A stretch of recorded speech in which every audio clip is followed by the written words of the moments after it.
Well, welcome everybody to Ignite Humanity Live. I am your host, JB Owens. So happy to have you here. I'm the CEO and founder of Ignite Moments, Ignite Humanity, and Ignite Publishing, where we tell transformational stories.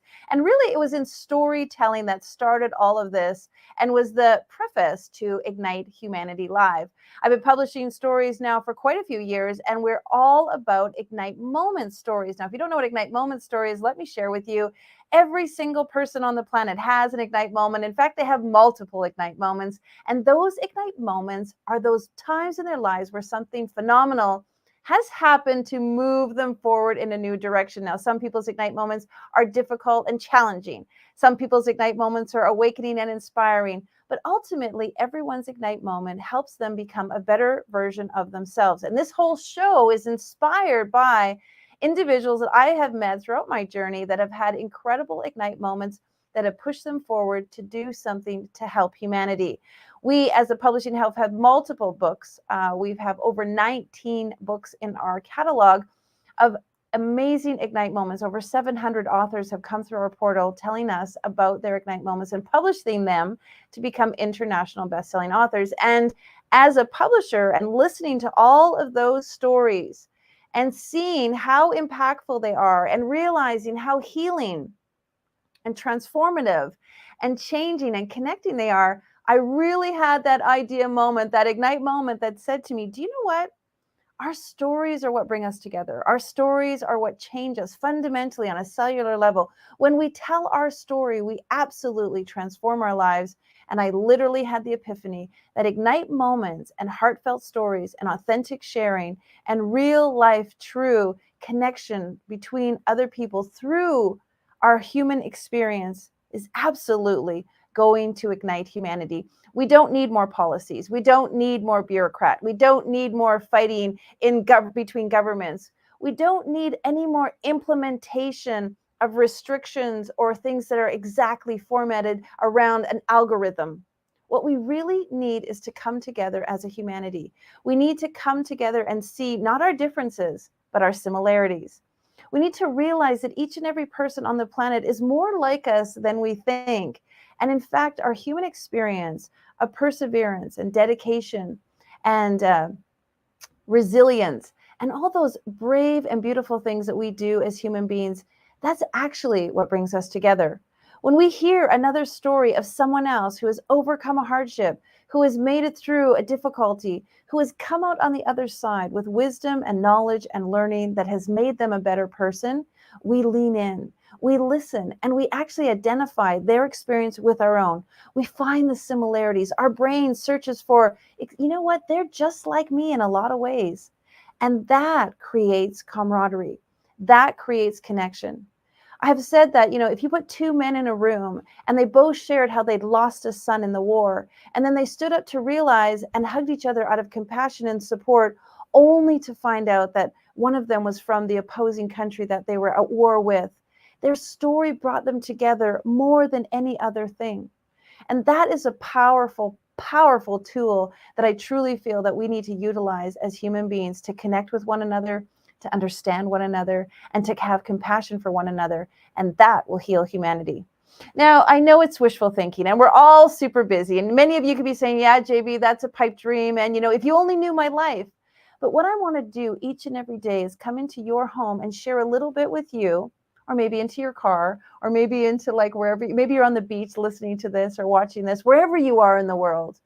I would like to reach out to you and share with you that you have a story.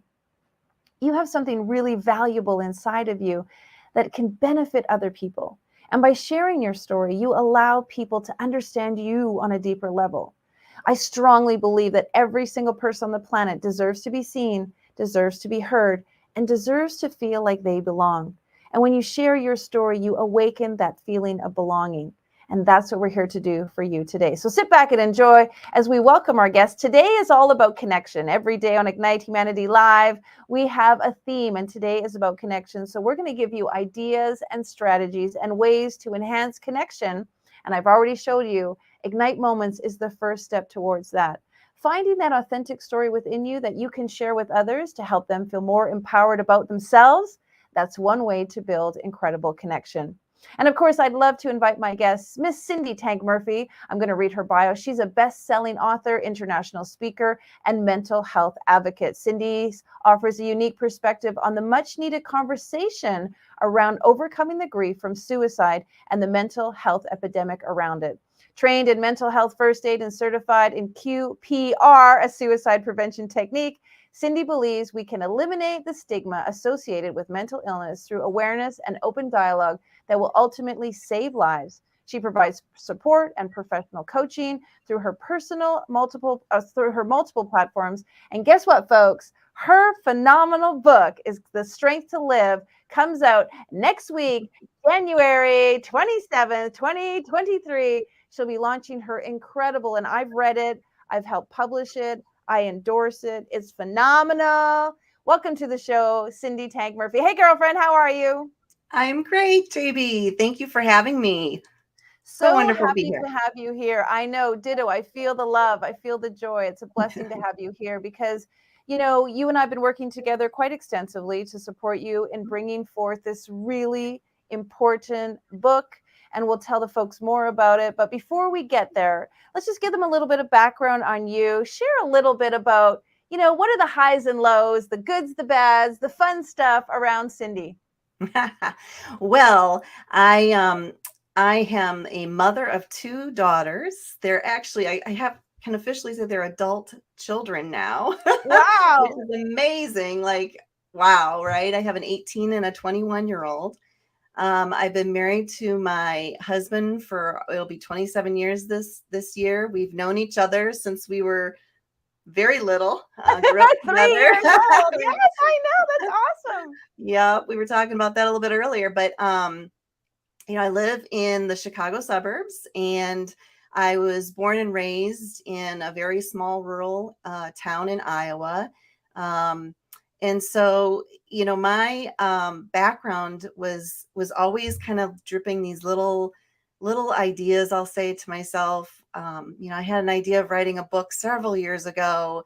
I've had experiences that have just, you know, they're these little moments, I say, JB, where you know there's something that you're supposed to be listening to, and sometimes you push them aside, and then all of a sudden you're like, okay, this was the sign, right?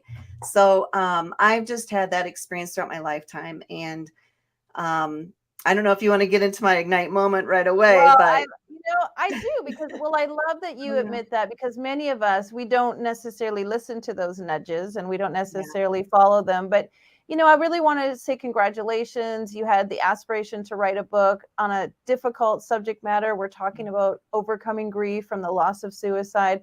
Not an easy subject matter, not easy to write about. And folks, I really want to encourage you. January 27th, Cindy's book is available on Amazon for free. I'm giving you a little bit of a plug because I really feel like this book has a lot of value to it.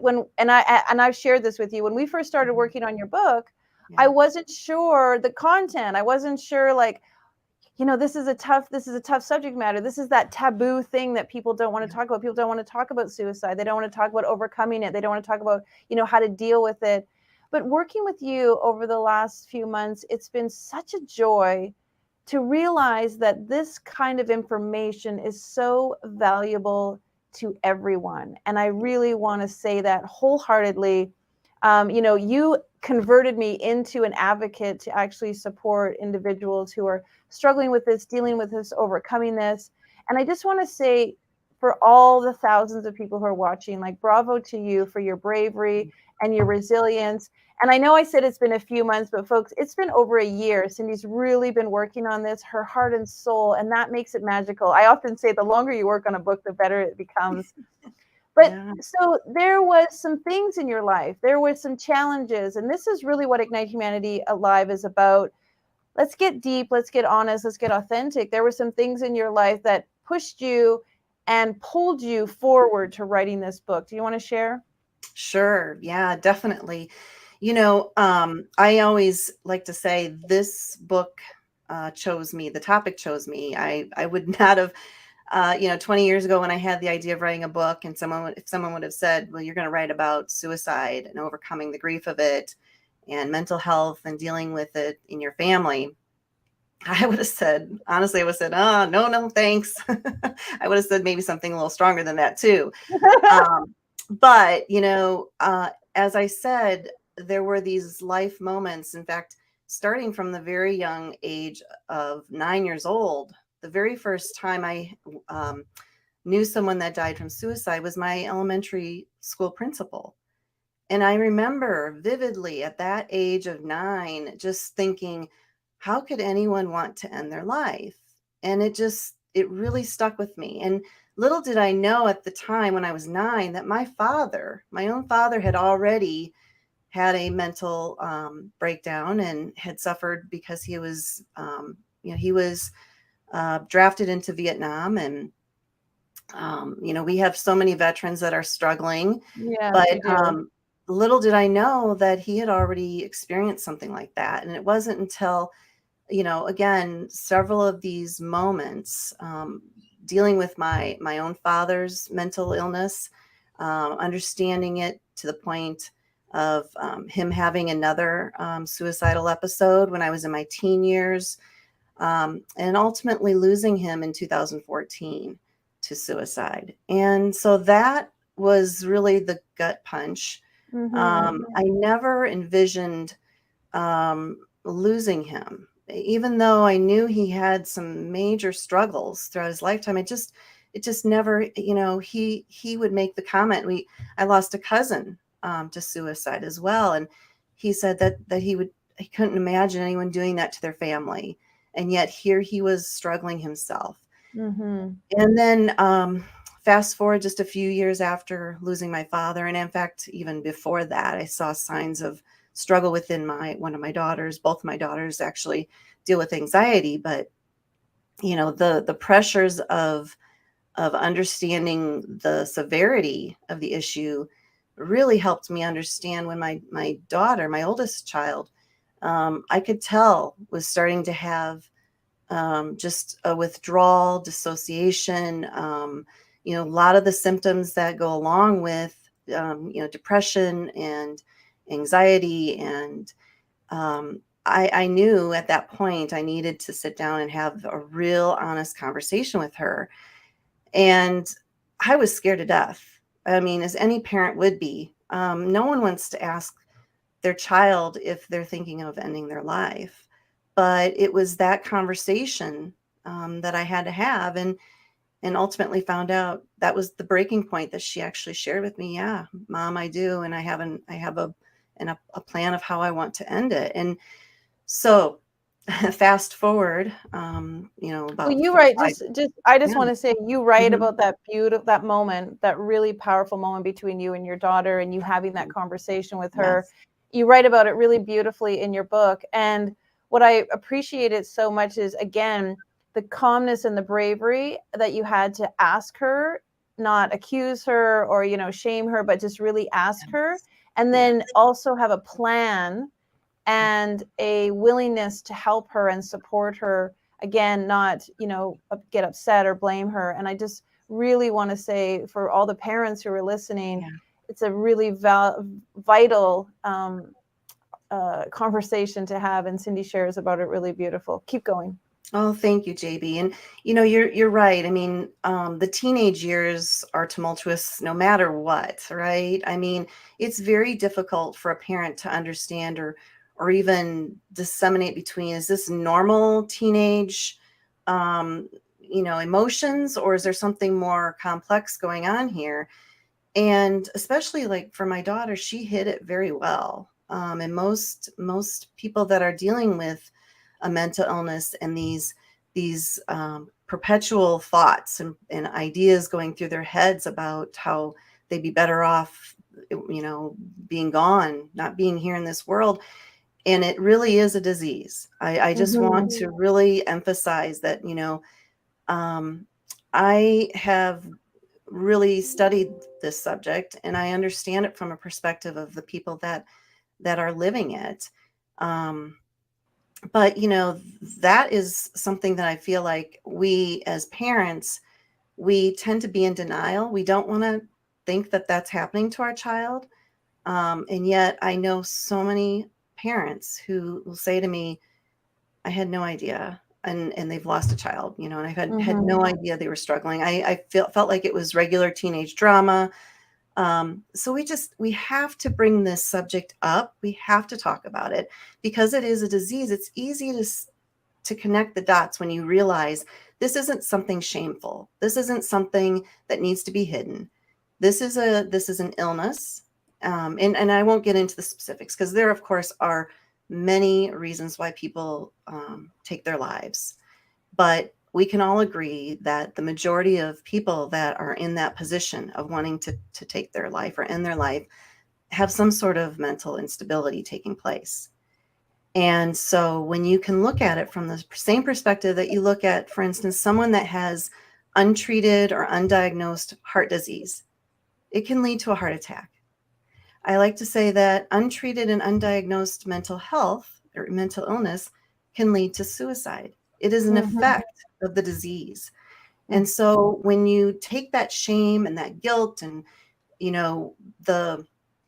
the stigma around suicide, and there's many reasons why there is stigma around that. We can get to that in a moment, but when you remove that and you can just talk about it as this, we need to get you help, we need to find treatment, we need to find some form of psychotherapy for you to discuss these Mhm. feelings, then you can you get past that panicky, that I don't know what to do, I don't know what to say, I'm fearful, and you can kind of move into this, I'm taking care of my child just like I would if they had any other illness.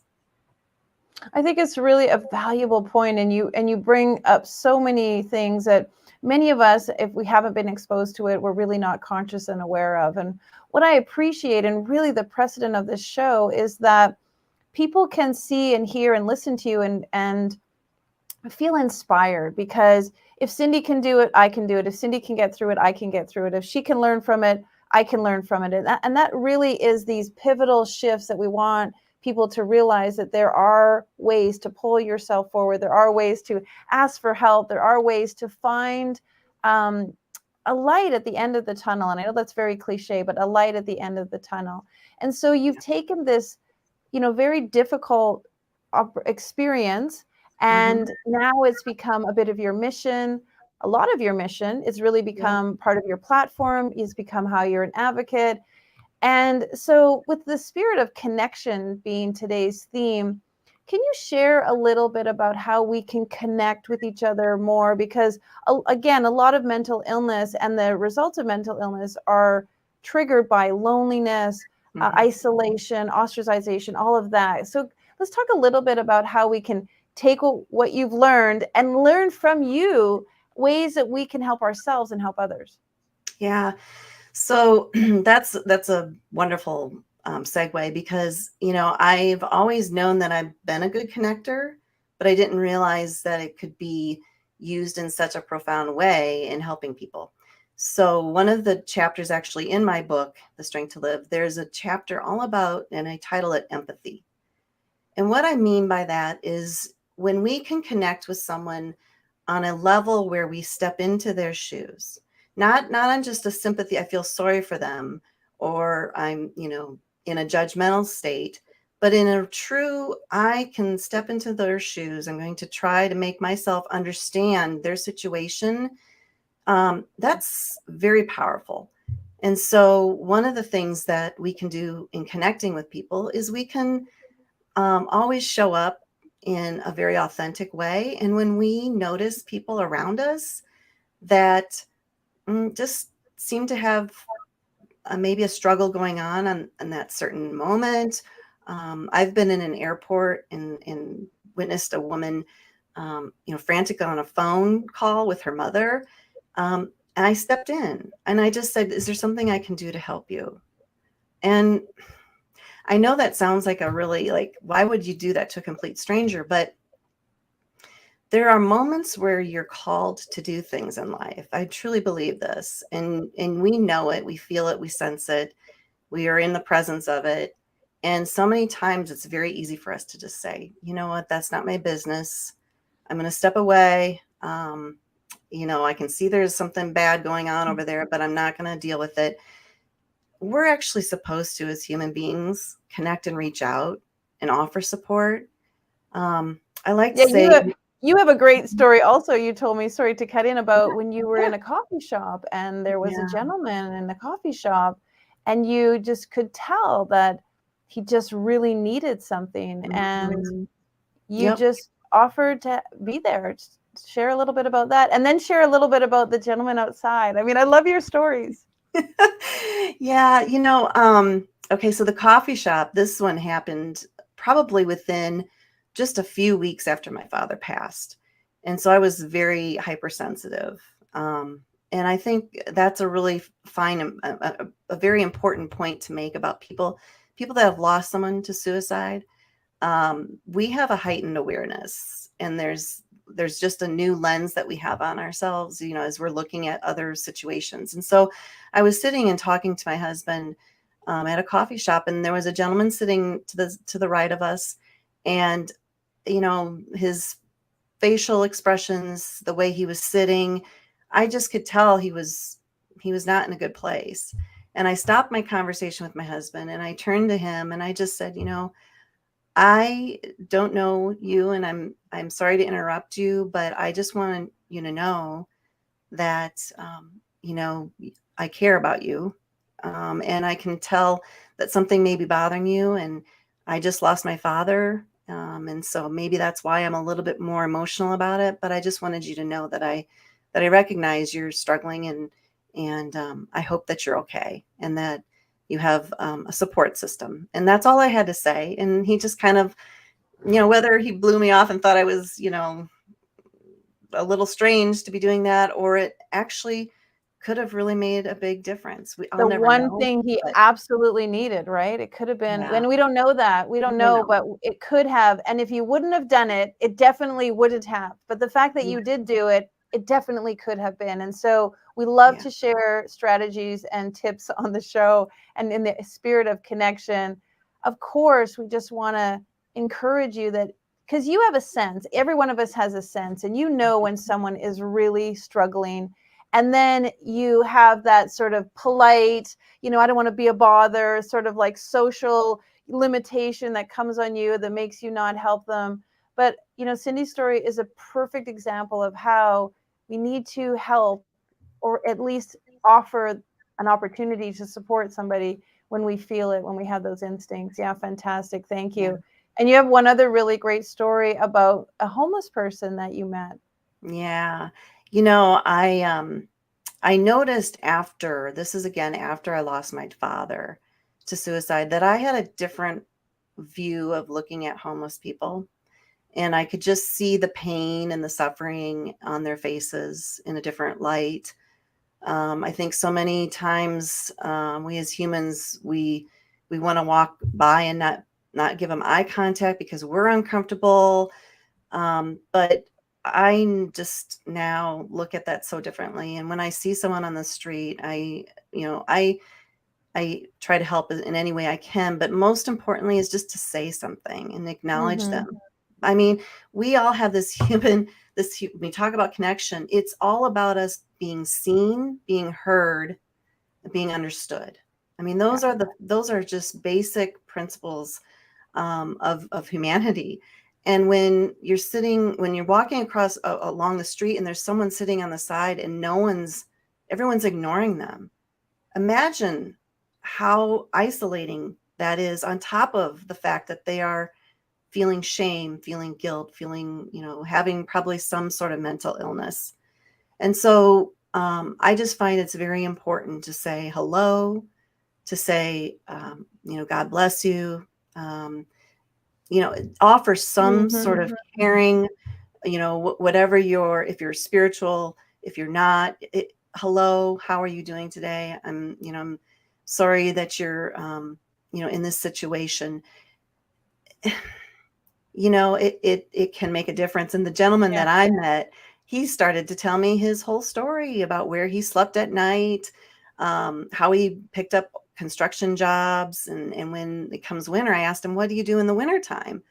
And he said he hitchhikes to the Carolinas where it's warmer. This gentleman, I would then continually find him because he happened to kind of hang out during the days near a sandwich shop that my family and I loved to go to. And so, we'd pick him up a sandwich with the rest of the family, and I'd give him a few bucks and just spend a few minutes. That's all it really takes. Yeah.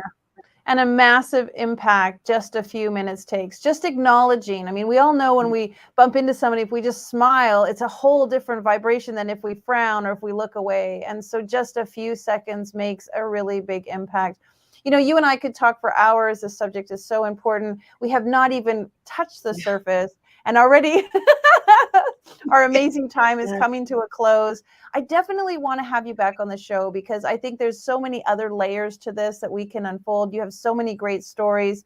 And I just wanted really the audience to get to know you and meet you because you really are igniting humanity, one person at a time, one awareness at a time, one acknowledgement at a time. And folks, we talk about that so much. How can I possibly ignite humanity? Well, you just do it one person at a time. Cindy, thank you so much. You can find her at thestrengthtolive.com. And again, congratulations. If you want to know more about Cindy, go to her website, and her book is coming out, The Strength to Live, January 27th. You can get it on Amazon. And Cindy is giving it away for free that day. That day she's making it a free download for everyone because she really is supporting mental health and that. Cindy, do you want to just give one call out for people if you are struggling or if you are feeling or if you need help? I know that you have a few support lines. Absolutely. 988 if you're in the United States. That is a new crisis line that's been put in place.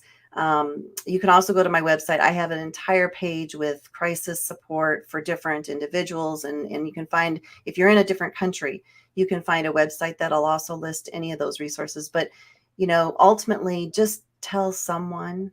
And, if you're struggling, if you're in a crisis situation, let someone know, that someone you care about and trust, and tell them you need help. And, if it means going to the emergency room, go to the emergency room and just let them know I'm having a psychological crisis, and they'll help you. Beautiful. Beautiful. Congratulations to you. And thank you again for your beautiful bravery. We love having you, and you are definitely igniting humanity. Have a great day and take care. Thank you.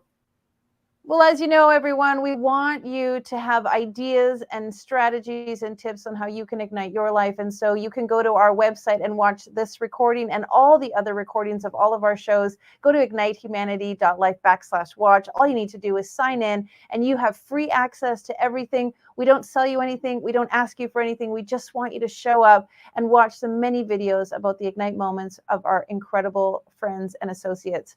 We also want you to lovingly go to our website at ignitehumanity.life, and you can check out where we are building schools. We're helping schools, and we are igniting lives and igniting literacy. If you want to know more, you can check out our website. Well, as you all know, it's Connection Day, so go to make a connection. Say something to somebody you may not know. Make an extra special effort to show some love and care. When you ignite yourself, you ignite others, and that ignites humanity. I'm JB Owen, your guest. Much love to you and blessings. May you have a beautiful day of Ignite moments. Now, more than ever, we need to come together to connect with one another.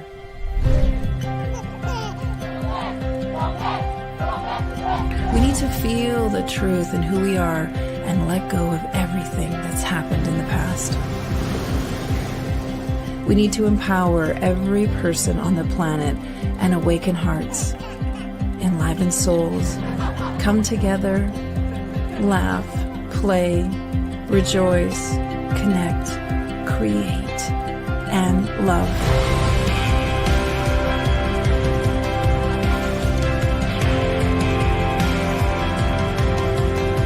It's time to ignite humanity. We want you to be a part of something that will impact the future for everyone. We want you to tell your story, share your Ignite moment, show people who you truly are. Be a part of igniting humanity and making a difference in the world and all of our futures.